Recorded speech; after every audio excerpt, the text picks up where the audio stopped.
항공기 이착륙에 차질을 빚을 만큼 풍선으로 인한 피해가 커지자 군 당국은 처음으로 군사적 조치 가능성을 경고했습니다.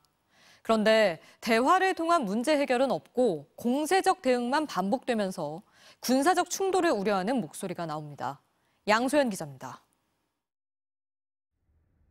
북한이 쓰레기 풍선을 날려보낸 건 오늘로 22번째, 확인된 수만 5,500여 개입니다. 군은 오늘 처음으로 풍선에 대한 군사적 조치 가능성을 경고하고 나섰습니다. 국민 안전에 심각한 위해가 발생하거나 선을 넘었다고 판단될 경우라고 기준을 제시했습니다.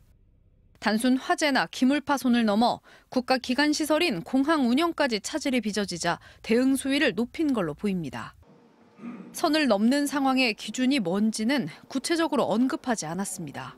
지금 이제 국내 여러 가지 피해나 화재 이런 것들이 발생하고 있는데 피해가 발생할 경우에 그에 상응하는 조치를 할 수 있다는 것을. 쓰레기 풍선에 대한 정부의 대응 수위는 그동안 꾸준히 높아졌습니다. 북한이 처음 쓰레기 풍선을 살포한 건 지난 5월 28일.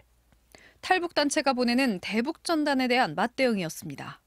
사흘 뒤 정부는 감내하기 힘든 조치를 취하겠다고 경고했다가 쓰레기 풍선 첫 살포 일주일 만인 6월 4일 군사적 충돌을 막기 위한 안전장치였던 9.19 남북 군사합의의 효력을 멈췄습니다.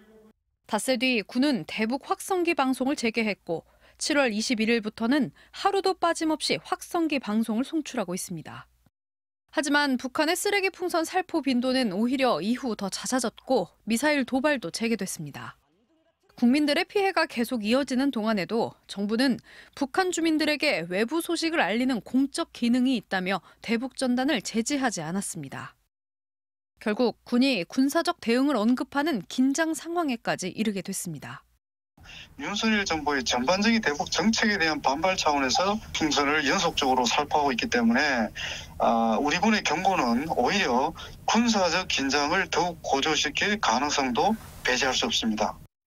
군은 다만 쓰레기 풍선을 공중에서 격추해야 한다는 주장과 관련해선 낙하 후 수거라는 기존의 원칙을 이어가겠다고 밝혔습니다. MBC 뉴스 양소연입니다.